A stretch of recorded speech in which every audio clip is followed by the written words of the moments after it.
thing. I wanted to take a detour in here, and I know I didn't give you time to think about this. So if it's choppy, then Chris can help us out. But this is literally the last episode of 2021. So we're recording this December 27th. We're a little behind. Whoa. That's okay. We're catching back up. And so I was starting to think about this last year and stuff that did well or didn't do well, just to like a quick highlight things. And it could be a riff back and forth or just as many as you could think of, but things that went well where? Business, life, anything that relates to the shop. Things that went well, I hired admins, a lot of them, professional admins with Chelsea Brinkley's VA firm. And that went really well and gave me some of my life back. Who would you hire them for? For Campus Inc., for like basically building online stores, basic bookkeeping, accounts receivable, payroll, just general admin things that are repetitive that need done. We hired full-time VAs in the States, and they have been a godsend. A couple of them are full-time now, but a lot of them started at 20 hours a week and have just scaled up. And that has worked really well for us because you actually have professionals that know what they're doing, that have experience. They're not under your roof, which means they don't have to talk to you all day, every day, so they can focus on their work and you can focus on theirs.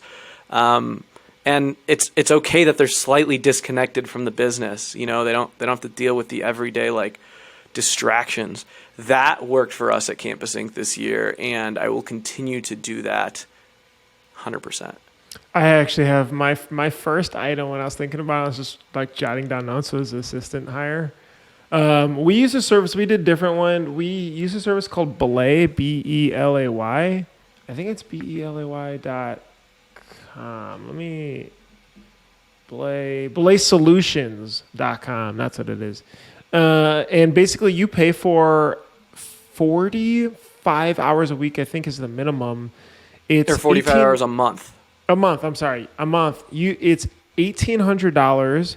And so it's kind of expensive on the hourly side. It comes out to 40-ish an hour or so. But they're sort of trained as they come to you. So that helps. They're vetted. They're already interviewed. And they're ready to go. We had a lady who was with us for about a year and a half, and she just left she's doing a little career shift. She was great. But what I think now not having her while she's being replaced for the last couple weeks made me 7 days, because it was the 20th was her last day. It made me realize how awesome having her was. So before having her as an assistant, I would do everything. And not only that, but I felt that having an assistant was silly. It's like, what do you mean? I should be doing this. Why would I spend money on that? And I listened to a podcast by their founder that I'll drop a link down below so that you guys can listen to, on what an assistant can do to help and just different ideas. And the main premise was they can help you with your personal and professional life. And because you are a business owner and you may have a team, maybe not, and it's just you're really, really busy and always thinking about the business. And so give yourself more free time to either relax and take time off, or to give yourself more time to work, right? So when something happens and I need to do something, or I needed something. Here's some goofy examples I'll give you that are more personal. That was really helpful. Flights, anything flights wise. It doesn't have to be work related. It could be personal related. So my wife wants to go on a vacation and she wants to get out and book, and go to a place. Okay, cool. Hey, can you help just research? Pick a couple different hotels, send them to me. Pick the flights, book them. You give them all your personal credit card info and they'll book it all. Let them know what kind of seat preference you like, okay? And then find some activities. Here's the stuff that we like. And they just set things up for you. And I would even use that though at nighttime. So it's like, sure, we're hanging out, it's after dinner. I could book this stuff. I could spend 30, 45 minutes doing it. But no, I'll still send it and she'll get it done in the morning. And then it'll be great and I don't have to worry about it. And we can just focus on ourselves and not having to do that kind of stuff. And it really, I think, just lifted a weight off my shoulders. I'm trying to think of other like good, there's random crap you're always ordering on Amazon for the team. It's just like, I remember one time I was sitting in the car, we were driving to a shop after a trade show, and I was trying to order a mouse, right? We had a new hire start. And I'm sitting on Amazon for 10 minutes trying to order this mouse because I'm like, okay, he wants a good mouse, but like some of these mice are $100. Like, do you spend $100 on a mouse? Like, that seems ridiculous. Should it be USB or should it be like Bluetooth Wi-Fi, right? And then Jason, our VP of sales, was like, dude, what are you doing? Like, just send this to Bell. Why are you spending time ordering a mouse? Are you kidding me? It's things like that where you're so trained to just do it and having them to really funnel things off, and then the team using them like, hey, my thing broke or this happened. I don't want to think about that. So that was a rant, but I feel like that was probably the number one for 2021. So Bruce, we both hired personal assistants this year, but they both no longer work here for you or me. We succeeded in some, and in some I think it's because it's really hard to figure out the personality of a CEO or an owner of a company and to put up with them. I think I'm the problem, right? Like, I'm difficult to deal with. It's hard to know how I'm going to respond. My hours are wonky. So that's, I think to one part, we understand the value of it this year. We saw instances and glimpses of it working really well. But I think on the other side, like retention, that was an issue for me. Definitely. And how do you make them? I think there's things that I didn't help make her most effective as well. So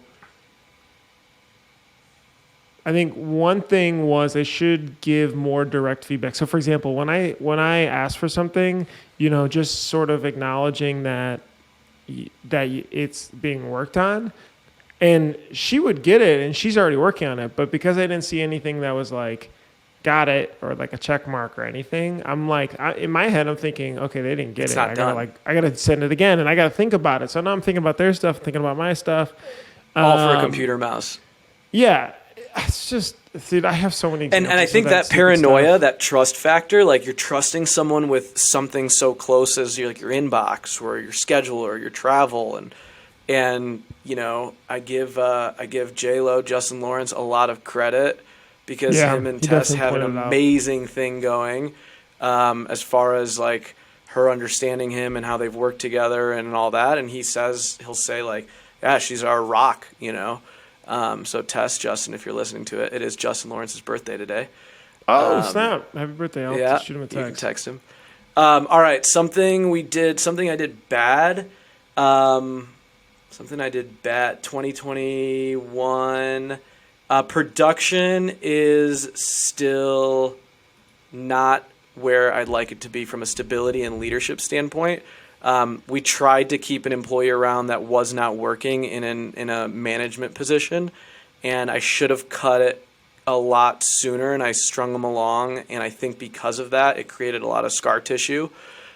We're okay right now. We've hired like some really good key players and key roles, but we still don't have the general manager of ops that can run production to the level that I'm looking for. We've taken someone kind of out of sales that was just an amazing leader to help guide the business during the interim, but we have not. That is still a hole and something I didn't do well this year. I think I took my foot off of it and didn't worry about it, and then it became a problem from a personnel standpoint. Not good 2021. That's fair. What's got a good episode that you talked Bruce? about that. One big one, I got this post-it note. I'm going to get it. What's up? Oh, boy. Okay, so on this post-it note by AKT, thank you for the notes. So one thing I haven't been the best at from a leadership perspective is giving direct feedback.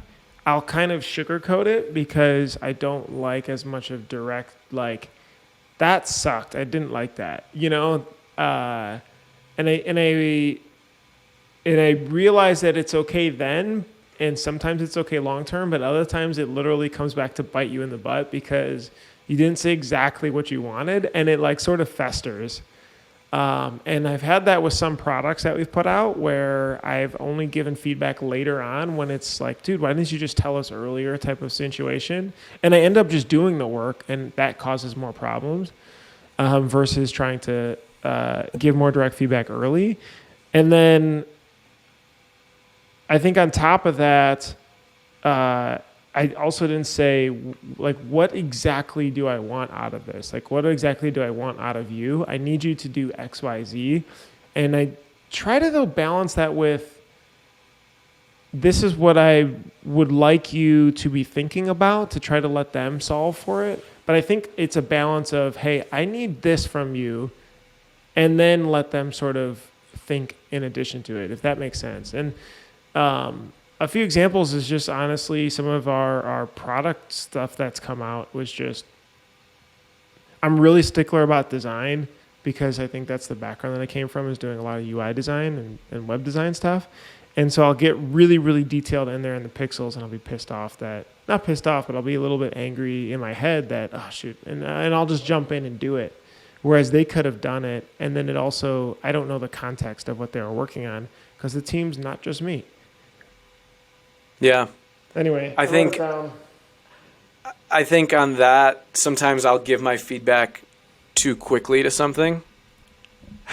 Yeah. So I'm the hurricane. You might be like more passive. I'm probably a weakness of my years. I will give feedback too quickly, and an employee could be working on something and take it the wrong way. I'll definitely turn heads or piss people off, not intentionally, just because I am between things.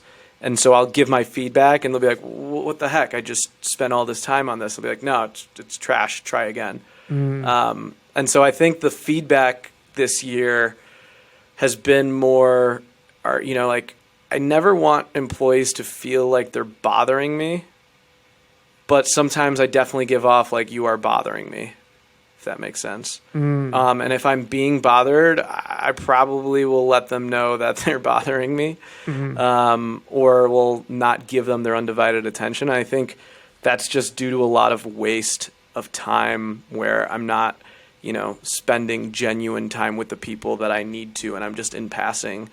I think the one other thing, though, that if I look at this year versus 2020 is I spent less time in the shop in 2021 than I did ever.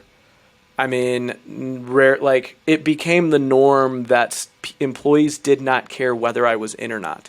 Usually I was in because we were solving major fires fulfillment. But beyond that, employees did not expect that I came in every day. And in fact, Jed, people, might ask, where's Steven? Or is Steven coming by? And Jed would say things like, why does it matter? We want him zeroed in on the things he needs to be doing.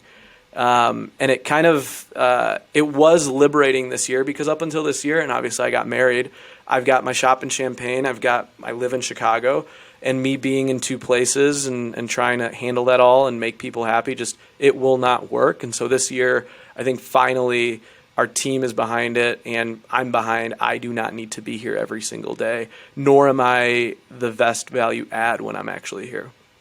So I'll give that a thumbs up for 2021.